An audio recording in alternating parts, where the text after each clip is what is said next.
Cada uno de nosotros, tú y yo, estamos librando una batalla en algún tema de nuestra vida.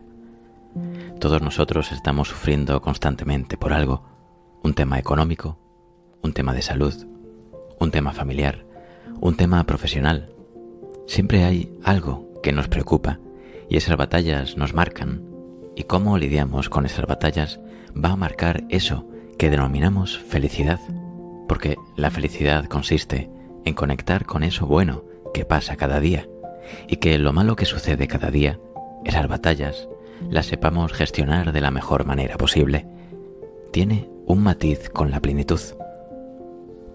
Estamos en un momento de la historia donde parece que existe una obsesión por ser felices, como que hay atajos fáciles para disfrutar con esto y conseguirás la felicidad rápidamente. Pero la felicidad no es eso. La felicidad depende del sentido que cada uno de nosotros le damos a nuestra vida. Pero ¿qué sucede? Que en una sociedad que ha perdido el sentido, en una sociedad que en muchas ocasiones ha perdido el rumbo, hemos sustituido el sentido de la vida por sensaciones. Esas sensaciones pueden ser masajes, comida, alcohol, redes sociales. No todo tiene por qué ser malo, pero es autodestructivo cuando sustituye el verdadero sentido de la vida. Cada vez se investiga más sobre el sentido de la vida. Los japoneses lo denominan Ikigai, y hoy en día se sabe que cuando existe ese Ikigai, ese sentido que uno le da a las cosas, uno puede tener mejor salud física y psicológica. Incluso mejoran los marcadores cardiovasculares y también, por supuesto, mejora la felicidad. La plenitud es un estado donde yo noto que mis necesidades están cubiertas y no quiero nada más. Por lo tanto, uno puede estar sufriendo mucho, pero ser feliz en ese momento, porque sabe conectar con lo pequeño y bueno que va sucediendo cada día. Es decir, la felicidad está en conectar con las cosas pequeñas que van surgiendo en el día a día. El mejor antídoto al sufrimiento y el dolor es el amor. Es sentirse querido. Es sentir que no estás solo. Esa sensación de soledad no buscada, esa soledad involuntaria, es una sensación terrible para la psique, para la mente y para el corazón. Y por eso, en muchas ocasiones, cuando uno está solo, tener a alguien, una persona que te apoye, una persona que te escucha y te da energía al estar con ella, que no te juzga, que te entiende, a la que le cuentas algo y automáticamente te hace sentir mejor, que da igual si hace un año que no la veas, que sabes que con esa persona las cosas son mucho más sencillas, ¿verdad? Esa sencillez en las relaciones humanas que tanto ansiamos. ¿Y el amor? ¿A quién? Bueno, el amor a uno mismo. Eso es la autoestima. Quererse de forma sana. No quererse en exceso, porque ahí entramos en el narcisismo. Ni quererse poco, que entra en los cuadros de inseguridad tan destructivos para la mente humana. Y eso tiene mucho que ver con la voz interior. Todos nosotros tenemos una voz interior que determina cómo va a ser nuestra autoestima y cómo nos vamos a tratar. Lo segundo es el amor de pareja. El amor de pareja nos hace ser valientes. Ya lo decía Platón, no existe nadie tan cobarde que el amor no transforme en alguien valiente. Estoy seguro de que todos conocemos a alguien que de repente se ha enamorado y se transforma y nada le da miedo y asume riesgos que jamás habría asumido. El amor de pareja es impresionante y cuando uno tiene ese amor de pareja, cuando uno se siente querido, esa sensación de confianza en uno mismo mejora. Sabemos hoy en día que el sistema inmune mejora y tienes mejor salud física y psicológica. El tercero es el amor a los demás, la cooperación, la solidaridad, el amor a tus padres, a tus amigos, a tus hermanos e incluso a la gente de tu trabajo. Cuando uno está en armonía con las personas de su entorno, es capaz de mitigar los efectos que el estrés puede producir en él. Si tú vives ansioso o preocupado por algo, un tema económico, pero te sientes querido, el estrés que eso te produce es mucho menor. Luego tenemos el amor a las creencias y a los ideales. Las ideas se tienen, las creencias están, decía Ortega y Gasset. Cuando crees en algo firmemente, tienes fortaleza y superas casi todo. Y finalmente está el amor a los recuerdos. Yo creo que quizá de todos los amores es el que parece más diferente y por eso siempre me encanta hablar de él. Hace unos años, Susumu Tonegawa, Premio Nobel de Medicina, descubrió que cuando una persona recuerda algo con intensidad, el recuerdo de esa imagen, que es placentera, activa los mismos mecanismos en el cerebro que cuando esto sucedía en la realidad.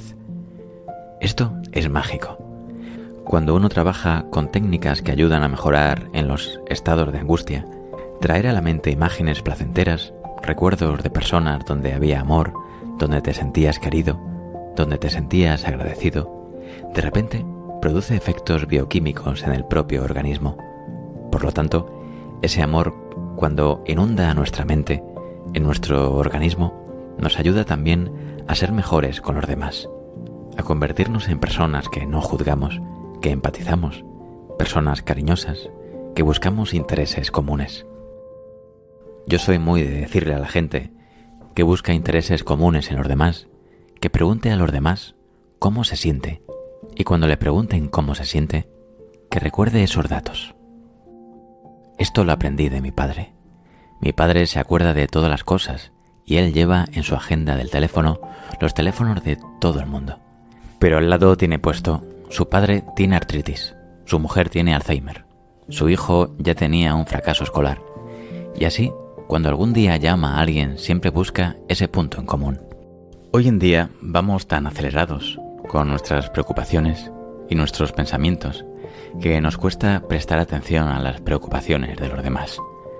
El amor es uno de los mejores antídotos a los momentos malos. Cuando uno entiende todo esto, comprender es aliviar. Y cuando uno comprende por lo que pasa a la mente, uno se siente aliviado, porque si no, lo que sucede es que uno es esclavo de síntomas físicos, psicológicos, y va perdido por la vida. Y poder llegar a unir la mente y el cuerpo y entender que somos lo que pensamos en muchas ocasiones, que ese pensamiento me lleva a una emoción, que esa emoción tiene su impacto en el cuerpo, me va a ayudar muchísimo para poder desarticular esa intoxicación de cortisol y esos momentos de estrés mantenidos. Una de las cosas que más recomiendo a todo el mundo, a jóvenes, estudiantes, a mayores, a gente adulta, estés donde estés, trabajes en lo que trabajes, es que tengas unas nociones básicas de cómo funcionas tú como ser individual y cómo funciona la mente humana y el organismo humano en general, y que hagas una unión y digas: esto es lo que me pasa a mí. Si tú eres de los que tienes problemas de espalda, tienes que saber que tus momentos de estrés, la espalda, es la que te va a mandar señales de aviso. Si de repente eres de los que tienen visión borrosa, o de los que tienden a tener cambios en la piel, o de los que te cambia el aparato intestinal, o de los que somatizas a nivel neurológico y te tiembla el párpado o se te duermen las manos, vas a entender mucho mejor el funcionamiento de tu cuerpo y de tu organismo. Lo primero es tener conciencia de uno mismo. ¿Quién soy yo? ¿Cómo es mi forma de ser? ¿Soy tímido? ¿Soy sensible? ¿Soy impulsivo? ¿Soy obsesivo? ¿Soy perfeccionista? ¿Le doy muchas vueltas a todo? ¿Soy desconfiado? ¿Soy dependiente de la opinión de los demás? ¿Soy inseguro? Y a nivel psicológico, quizá soy de los que tengo ansiedad o ataques de pánico, o me pongo triste, y hacer como un pequeño diagnóstico de uno mismo es muy bueno. Para mí, esto es clave. ¿Cuáles son los factores que me estresan? ¿Cuáles son los factores que me ponen en modo alerta?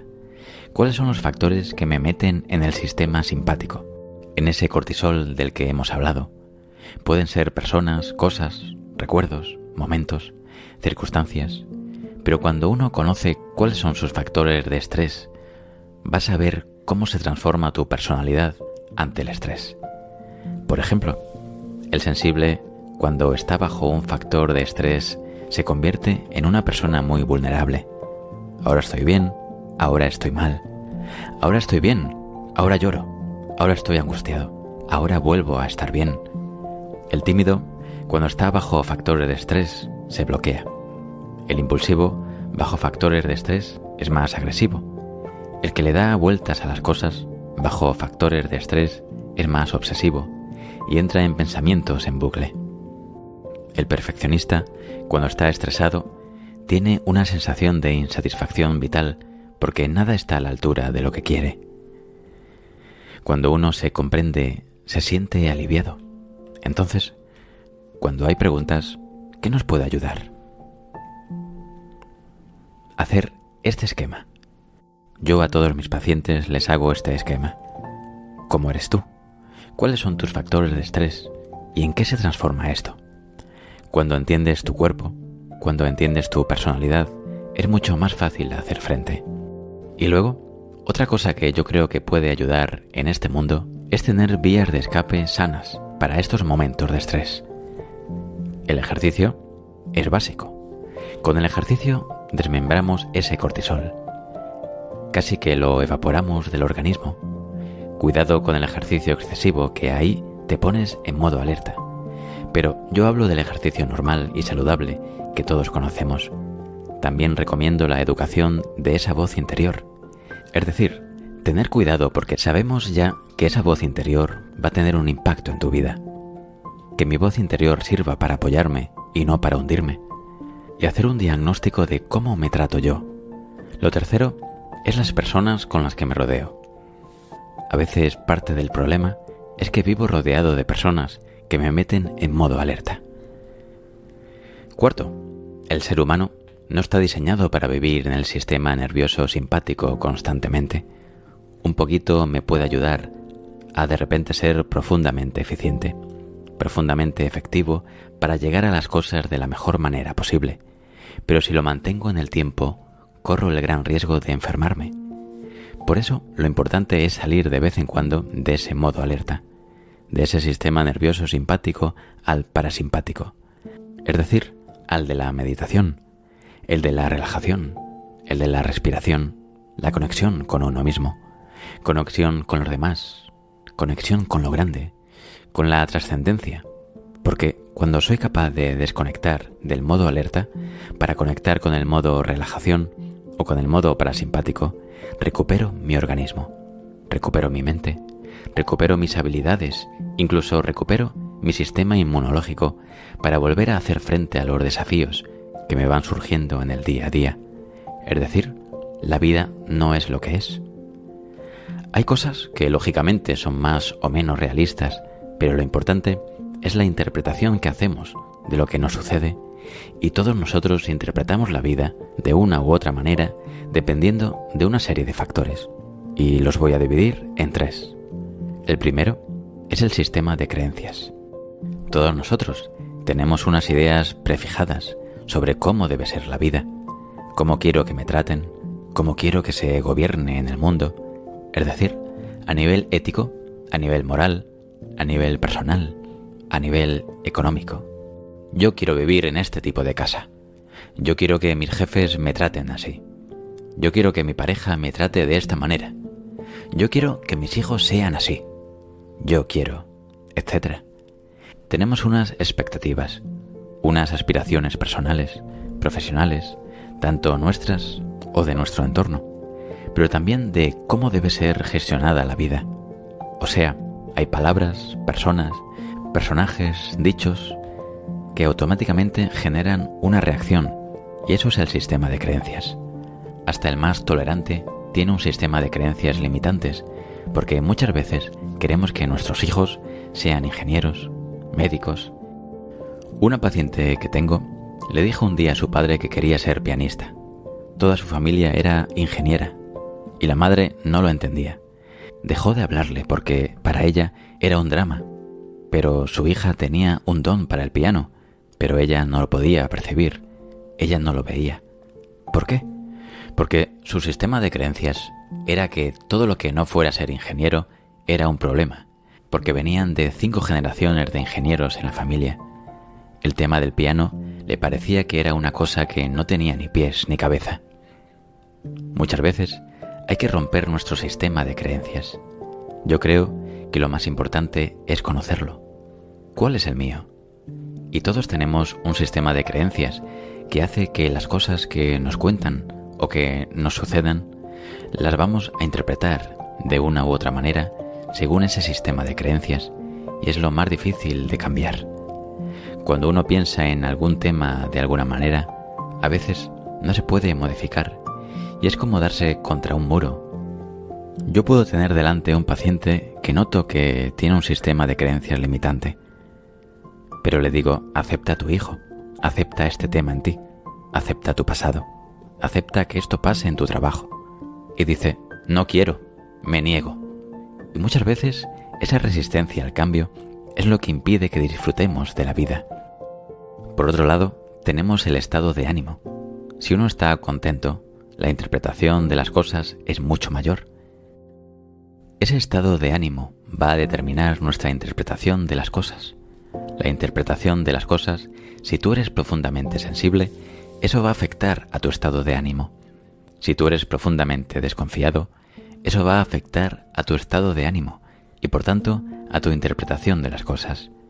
Y a veces en esta vida, si lo que quieres es ser un poco más feliz, esa felicidad de la que estamos hablando, a veces lo que tienes que hacer es ir a ver esa cosa de tu forma de ser que es tu talón de Aquiles y que te impide disfrutar del día a día.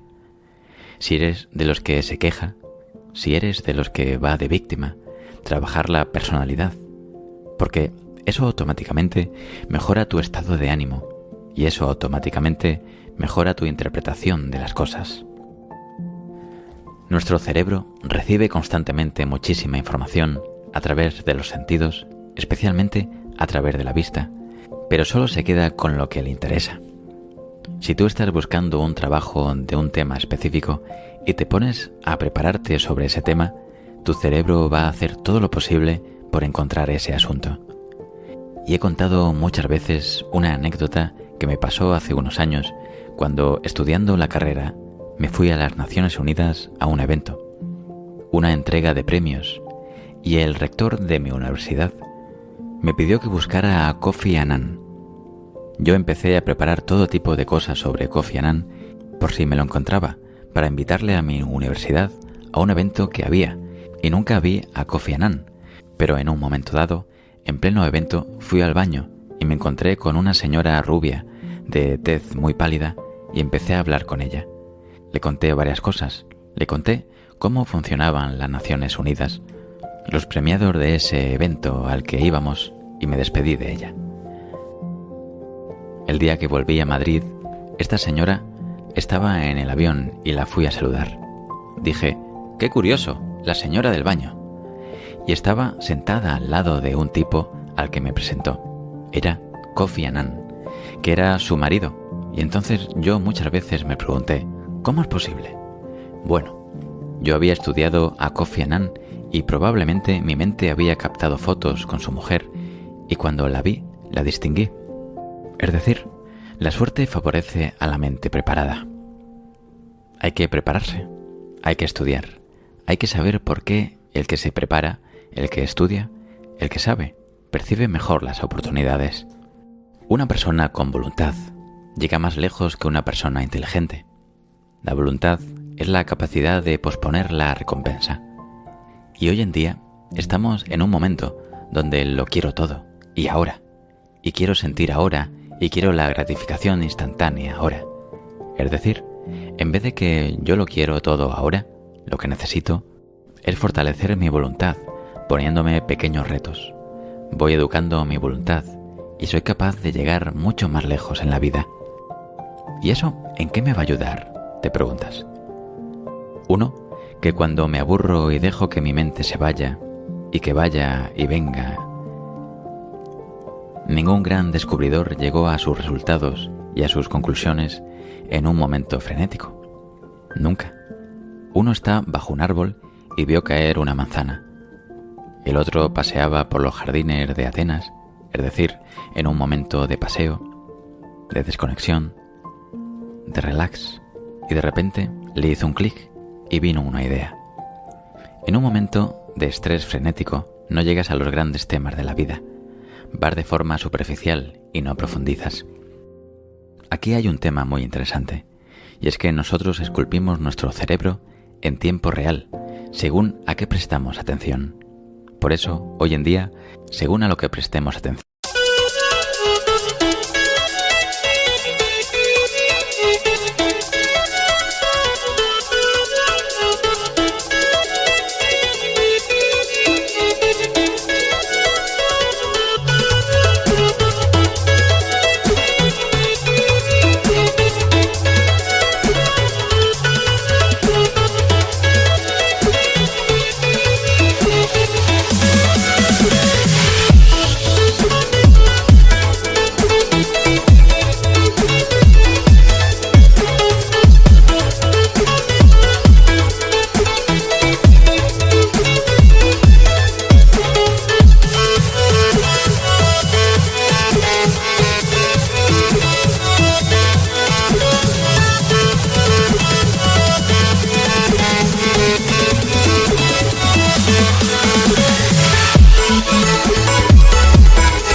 Y la capacidad que tengamos de concentración, de atención y esa fuerza de voluntad va a determinar en gran parte nuestra calidad de vida, nuestra calidad intelectual, nuestra calidad cognitiva de conectar con las personas, con el conocimiento, con la naturaleza, con todo. Por lo tanto, fomentar esto es muy importante. Yo creo que una de las cosas que nos puede ayudar para fortalecer esta concentración, esta capacidad de prestar atención, esta fuerza de voluntad, la primera es aprender a enfocarnos en cosas positivas, es decir, tomar la decisión. Y esto puede ser un ejercicio de clase, un ejercicio personal. Decir, hoy me voy a fijar en 3 cosas buenas que me sucedan y hablar de esas 3 cosas. Basta mirar algo con mucho interés para que se vuelva interesante. Una cosa muy interesante y que es pequeña es que estás en la calle, te sientas en un banco, ves a alguien pasar, estás en clase, te fijas en un compañero, en la profesora o en el profesor, en algo que te están comentando, y eso lo trabajas y lo hablas y lo piensas y lo meditas, e incluso lo escribes. Eso te puede ayudar a fortalecer tu atención. Otra cosa es saborear desde los sentidos. A veces estamos aturdidos de tanta hiperestimulación. De repente comer algo y decir, esto sabe a... Y si hay una mezcla, pues esto, aquí hay tomate, aquí hay queso, aquí hay macarrones, aquí hay guisantes. Es decir, ¿a qué saben las comidas? El frenar ese aturdimiento es algo mágico. De repente decirte, silencio. ¿Qué escucho? ¿Un coche de bomberos? ¿Un pájaro o un búho a lo lejos? ¿Un coche de policía? Música en otra casa. El olor a hierba recién cortada. Eso ayuda a que los sentidos tomen más importancia y yo frene todo para enfocarme en algo particular. Y cuando uno...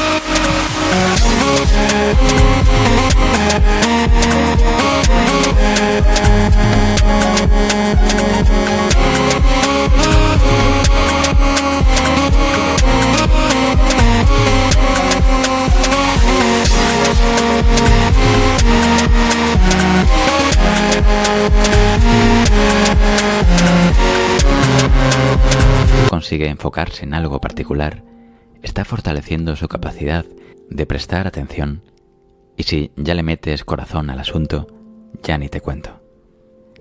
Es decir, estoy escuchándote y te escucho, no solo desde el sentido, sino también desde el corazón. Es decir, Utilizo ese sentimiento, utilizo la compasión, utilizo el alma, utilizo lo bueno, la generosidad, para conectar contigo de la mejor manera posible.